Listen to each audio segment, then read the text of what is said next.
नमस्कार बंधुरा केमन आছেন सबाई रीना रान्नाघर उइथ ब्लगिंग्से आपनादेर सबाइके जानाई अनेक स्वागत।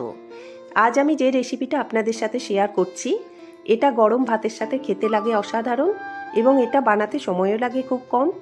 खूबई सहज एकटा रेसिपि। एटा हलो बेगुन पोस्त। এই বেগুন পোস্ত বানাতে আমাদের কি কি লাগছে আর কিভাবে আমরা রেসিপিটা বানাই চলুন তাহলে দেখে নেওয়া যাক।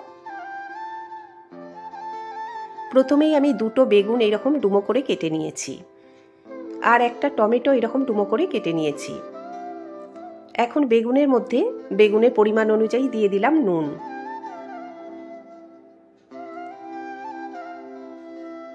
আর দিয়ে দিলাম অল্প একটু হলুদ গুঁড়ো।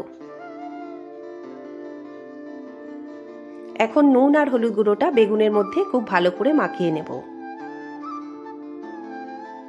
নুন আর হলুদ গুঁড়োটা খুব ভালো করে মাখানো হয়ে গেছে। এখন একটা কড়া গরম করে নিয়েছি। এবার এর মধ্যে দিয়ে দিলাম 2 টেবিল চামচ সরষের তেল। তেল গরম হয়ে গেলে এর মধ্যে দিয়ে দিলাম নুন হলুদ মাখানো বেগুন। বেগুনগুলো দুদিকটাই খুব ভালো করে ভেজে নেব। মিনিট 2 সময় ধরে মিডিয়াম ফ্লেমে বেগুনগুলো ভেজে নেব।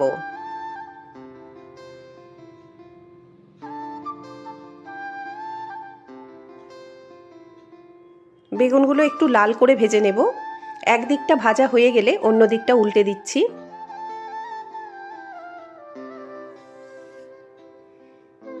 বেগুনগুলো ভাজা হতে থাক।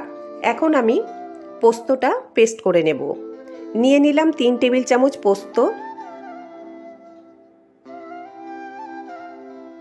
আর 2টো কাঁচা লঙ্কা। একটা মিক্সি জার নিলাম। এখন এর মধ্যে পোস্তটা আমি পেস্ট করে নেব।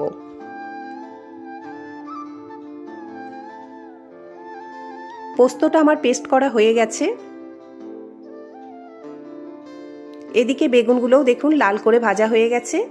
এখন বেগুনগুলো আমি তুলে রাখবো।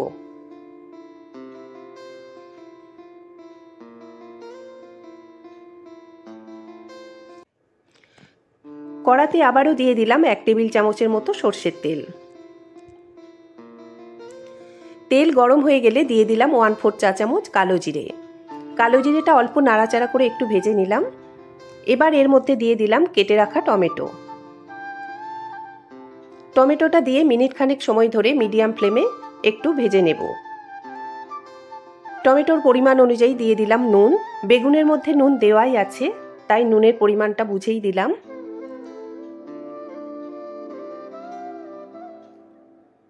মিনিট খানেক সময় ধরে টমেটোটা ভেজে নেওয়ার ফলে দেখুন টমেটোটা অনেকটাই নরম হয়ে গেছে।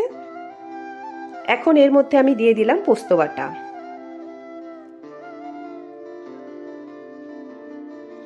পোস্ত বাটাটা দিয়ে মিনিট খানেক সময় ধরে এটা ভেজে নেব। খুব বেশি ভাজার দরকার নেই।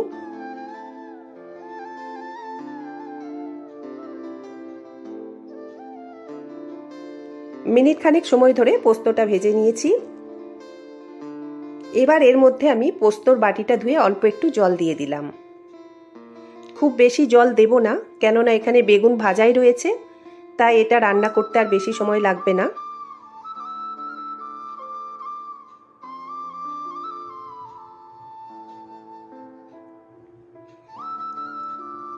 এবার এর মধ্যে দিয়ে দেব ভেজে রাখা বেগুন, আর দিয়ে দিলাম 2টো চেরা কাঁচা লঙ্কা। এখন বেগুন আর কাঁচা লঙ্কাটা ভালো করে একটু নাড়াচাড়া করে মিশিয়ে নেব। গ্রেভিটা একটু কমে গেলে, একটু মাখা মাখা হয়ে গেলে রান্নাটা একদমই রেডি হয়ে যাবে। রান্নাটা আমার একদম রেডি হয়েও গেছে। এখন আমি 1 চামচ কাঁচা সর্ষের তেল ছড়িয়ে দিলাম ওপর থেকে। সর্ষের তেলটা ভালো করে মিশিয়ে নিলেই রান্না আমার একদম রেডি সার্ভ করার জন্য।